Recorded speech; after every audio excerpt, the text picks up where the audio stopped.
Во-первых, приносим свои соболезнования от лица организации от меня лично в вашей семье.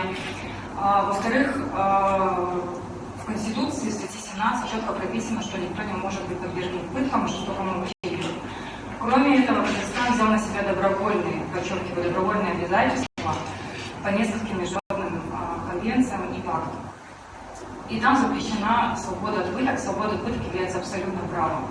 В данной ситуации, к сожалению, это не первичный случай. Как вы говорили, это система, которая не создала условия содержания для того, чтобы люди с инвалидностью там находились. Я так полагаю, от лица организации мы можем посодействовать для планирования стратегической судебной тяжбы, потому что это дело может быть рассмотрено комитетом против пыток и комитетом прав человека по ряду статей.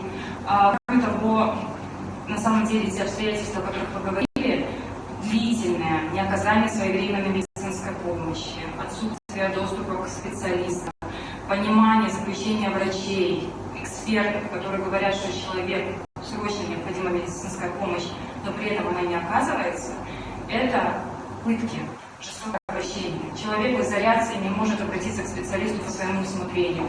Человек не имеет доступа в гражданские больницы. И тогда остается вопрос: государство должно нести за это ответственность.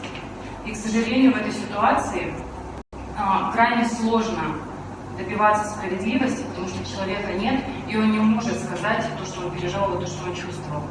И есть уже ряд дел, которые были внесены международными инстанциями, которые утверждают эти обстоятельства, поэтому мы готовы оказывать содействие и помогать с осуществлением правовой системы.